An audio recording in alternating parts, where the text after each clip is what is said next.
After studying this module, you shall be able to know the measures of happiness, understand the importance of happiness, and learn the ways of enhancing happiness. Introduction. Understanding and facilitating happiness and subjective well-being is the central objective of positive psychology. Happiness and well-being refer to both positive feelings such as joy or serenity and to positive states such as those involving flow or absorption. Happiness is generally understood as how much one likes the life one lives, or the degree to which one evaluates one's life positively. The main element in this definition is subjective evaluation or liking of life, also referred to as satisfaction with life. These words refer to a mental state. However, there is some ambiguity about the precise nature of that state. When used in a broad sense, the word happiness is synonymous with quality of life or well-being. Despite the fact that the set point for happiness is predominantly genetically determined, there is scope for developing skills and organizing our environments so that we are at or above our happiness set points. Evolution has ensured that we experience deep happiness under conditions that are good for the propagation of our genes. Mating, maintaining close kinship ties, developing deep friendships with a few people, maintaining cooperative alliances with larger groups, living in a safe and productive environment, developing skills for goal-oriented activities, etc. all produce happiness since they contribute to our survival. Measurement of happiness. Psychologists have been spending a lot of time analyzing the sources of human satisfaction for years. In their view, happiness or subjective well-being is the degree of how one views his or her life as a whole, or some particular domain of one's life. Psychologists believe that SWB or subjective well-being can be studied in part by asking people how they feel. One way to measure an individual's subjective well-being is through surveys, which may include single item or multiple item questions which ask the respondents to rate their state of well-being. An example of one of the most widely used measures of subjective well-being comes from responses to the standard happiness question in the World Values Survey, which asks people, taken all together, how happy would you say you are? Very happy, quite happy, not very happy, or not at all happy. Another one of the most commonly used single item scales is the life satisfaction scale. The standard life satisfaction question, which can be found in the Eurobarometer survey, asks individuals, on the whole, are you very satisfied, fairly satisfied, not very satisfied, or not satisfied with the life you lead? Some of the popular measures of happiness are Oxford Happiness Questionnaire. The Oxford Happiness Questionnaire was devised as a broad measure of personal happiness, mainly for in-house use in the Department of Experimental Psychology of the University of Oxford in the late 1980s. The development of the scale and some of its properties were reviewed by Eigel, Martin and Liu in 1995. The scale has been found to behave consistently, and other workers have reported its use both in the UK, in Spain and the USA. The OHI has also been used cross-culturally to compare students in Australia, Canada, the UK and USA. A Hebrew translation has been applied in Israel and it forms the basis of the Chinese happiness inventory, which has been used in Taiwan. The OHI follows the design and format of the Beck Depression Inventory, which provided, when reversed, a set of 20 multiple choice items relevant to subjective well-being. Further items were added to cover aspects of happiness which were not otherwise included, and 29 items were retained in the final scale. Each item was presented in 4 incremental levels, numbered from 0 to 3. For example, I am not particularly optimistic about the future. I feel optimistic about the future. I feel I have so much to look forward to. I feel that the future is overflowing with hope and promise. The Beck's Depression Inventory was designed for clinical application with the purpose of diagnosing manic and depressive states of mind. In non-clinical populations, few are manic or depressive, and the extremes of the corresponding OHI item alternatives are little used. In practice, normal participants mainly endorse one or other of the 2 central items. For a substantial minority of items, the mean scores are less than or do not comfortably exceed their corresponding standard deviations. This suggests that answers to these items may be uniformly rather than normally distributed and might not be making their full contribution to the measurement of happiness. The statistical properties of the individual items would be improved if respondents could select answers from a wider range. The multiple choice format also necessitates a bulky scale that can only be presented as a stand-alone instrument. An alternative scale, the Oxford Happiness Questionnaire or OHQ, has been devised, which consists of single items that can be answered on a 6-point Likert scale. These items may easily be incorporated into larger questionnaires in random order, and the opportunity has also been taken of reversing about half of the items. These changes should reduce the probability of contextual and compliant answering. Satisfaction with life scale. The SWLS is a short 5-item instrument designed to measure global cognitive judgments of satisfaction with one's life. The scale usually requires only about 1 minute of the respondent's time. The SWLS requires a person to use a 7-item scale to state their agreement or disagreement, where 1 results in strongly agree, 4 neither agree nor disagree, 7 strongly agree, with 5 statements about their life. PAAAS scale. The positive affect and negative affect scales are brief and easy to administer. There are 2 10-item mood scales that comprise the positive and negative affect schedule. The scales are shown to be highly internally consistent and largely uncorrelated.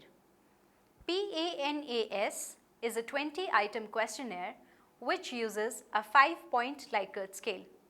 1 reflects very slightly or not at all, while 5 reflects extremely. The Subjective Happiness Scale.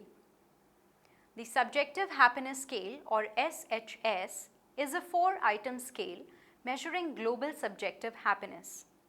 The scale requires participants to use absolute ratings to characterize themselves as happy or unhappy individuals. It also asks to what extent they identify themselves with descriptions of happy and unhappy individuals. Among multiple item scales, one of the most prominent measures of an individual's subjective well-being is the General Health Questionnaire. In the British Household Panel Survey, the GHQ focuses on two major areas: the respondents' inability to carry out normal functions, such as the ability to make decisions about things or enjoy normal day-to-day activities, and the appearance of new and distressing phenomena such as depression and loss of confidence. Early survey instruments usually posed a single question about people's happiness or life satisfaction. Psychometric evaluations of these simple scales showed that they possess a degree of validity. However, a multi-method battery is recommended. The use of multiple methods also allows researchers to understand how people construct subjective well-being judgments. Importance of happiness. Numerous studies show that happy individuals are successful across multiple life domains, including marriage, friendship, income, work performance, and health. Researchers argue that the happiness-success link exists not only because success makes people happy, but also because positive affect leads to success. Cross-sectional, longitudinal, and experimental evidence are documented to test this model. The results reveal that happiness is associated with and precedes numerous successful outcomes. Furthermore, the evidence suggests that positive affect may be the cause of many of the desirable characteristics, resources, and successes correlated with happiness. Happiness is highly valued in the present-day society.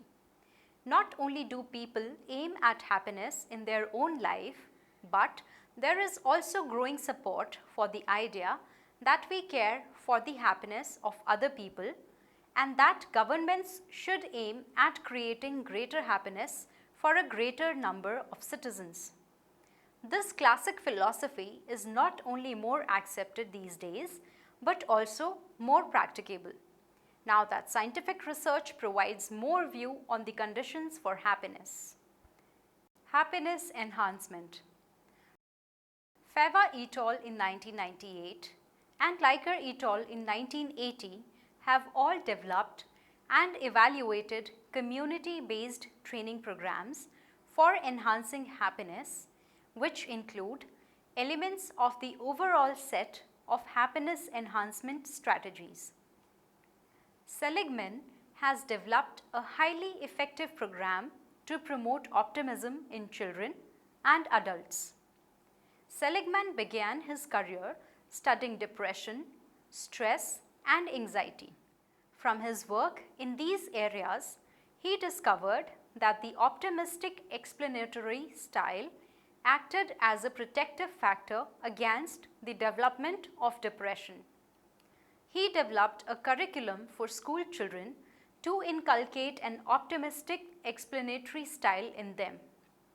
The program, known as the Penn Resilience Program or the PRP, works on the idea that inculcating optimism in young people might serve to protect them from developing depression. Seligman provides the acronym PERMA to summarize positive psychology's findings. According to him, humans seem happiest when they have pleasure, engagement, relationships, meaning, and accomplishments. Fordyce in 1977 and 1983 published several studies in which he evaluated a program designed to boost people's happiness. The program is based on the idea that people's subjective well-being can be increased if they learn to imitate the traits of happy people. Characteristics such as being organized, keeping busy, spending more time socializing, developing a positive outlook, and working on a healthy personality. The 12 happiness enhancing strategies. Counting your blessings. Expressing gratitude for what you have or conveying your appreciation to one or more individuals whom you have never properly thanked. Cultivating optimism. Keeping a journal in which you imagine and write about the best possible future for yourself, or practicing to look at the bright side of every situation. Avoiding overthinking and social comparison, using strategies to cut down on how often you dwell on your problems and compare yourself to others. Practicing acts of kindness, doing good things for others, whether friends or strangers, either directly or anonymously, either spontaneously or planned. Nurturing relationships. Picking a relationship in need of strengthening and investing time and energy in healing, cultivating, affirming, and enjoying it. Doing more activities that truly engage you. Increasing the number of experiences at home and work which are challenging and absorbing. Replaying and savoring life's joys.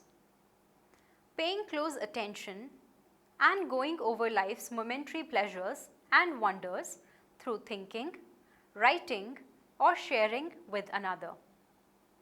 Committing to your goals. Picking significant goals that are meaningful to you and devoting time and efforts to pursuing them. Developing strategies for coping. Practicing ways to endure or surmount a recent stress, hardship, or trauma. Learning to forgive. Keeping a journal or writing a letter in which you work on letting go of anger and resentment towards one or more individuals who have hurt you. Practicing religion and spirituality.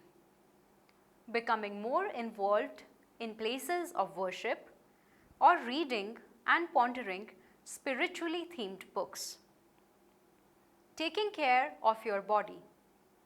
Engaging in physical activity, meditating and smiling and laughing. Indian perspective on happiness. There is a materialistic view in the Indian tradition according to which fulfillment of desires leads to pleasure. This is the philosophy or charvaka, which reflects the hedonistic perspective. A second perspective, which is quite opposite to this, is based in transcendental view of reality, which is the ideal upheld by the Indian tradition as the ultimate in well-being. Happiness and well-being, according to this view, is subjective. This view is rooted in universal vision, which aims for the well-being of everyone in the universe. A third perspective that lies in between the hedonistic and the transcendental perspectives is the collectivistic perspective. Much of the notions of quality of life and well-being in the Indian culture today can be traced back to Vedic and Upanishadic periods. They defined the ultimate truth with reference to that which is permanent and everlasting as compared to that which is impermanent and transient. To realize the Atman and to know that Atman and Brahman are the same was considered as the path to liberation or moksha. The Bhagavad Gita asks us to remain always in sattva. This means to be predominated by the principle of illumination and transparency. Depending on one's evolutionary status, people may consider pursuit of desires, that is calm, pursuit of wealth, that is earth, pursuit of values, that is dharma, and pursuit of liberation, that is moksha, as the main aim of their life. Therefore, well-being and good life were to be achieved more in terms of restraint and detachment from bodily need fulfillment rather than indulgence and striving for need fulfillment. Future directions for happiness research. As noted above, there is abundance of research in happiness. However, more attention should be paid to developmental processes involving subjective well-being. In particular, the link between positive affectivity in infancy and childhood and subjective well-being in adulthood should be explored. Similarly, a longitudinal approach should be taken in an investigation of society and culture. Specifically, the way in which changes in macro systems, example, political, economic and cultural, have an impact on people's well-being should be examined more carefully to create the happy societies. Summary. Understanding and facilitating happiness and subjective well-being is the central objective of positive psychology. When used in a broad sense, the word happiness is synonymous with quality of life or well-being. Happiness or subjective well-being is conceived to be the degree of how one views one's life as a whole, or some particular domain of one's life as favorable. Various ways to measure an individual's subjective well-being is through surveys, single item scales, and multi-item scales. The use of multiple methods also allows researchers to understand how people construct subjective well-being judgments. Numerous studies show that happy individuals are successful across multiple life domains, including marriage, friendship, income, work performance, and health. Not only do people aim at happiness in their own life, but there is also growing support for the idea that we care for the happiness of other people and that governments should aim at creating greater happiness for a greater number of citizens. Fava et al. And Liker et al. Have all developed and evaluated community-based training programs for enhancing happiness, which include elements of the overall set of happiness enhancement strategies. Fordyce published several studies in which he evaluated a program designed to boost people's happiness. Seligman has designed many interventions to inculcate optimistic explanatory style to enhance happiness. More attention should be paid to developmental processes involving subjective well-being. In particular, given recent advances in infant or child temperament research, the link between positive affectivity in infancy and childhood and subjective well-being in adulthood should be explored. According to the Indian perspective, well-being and good life were to be achieved more in terms of restraint and detachment from bodily need fulfillment rather than indulgence and striving for need fulfillment.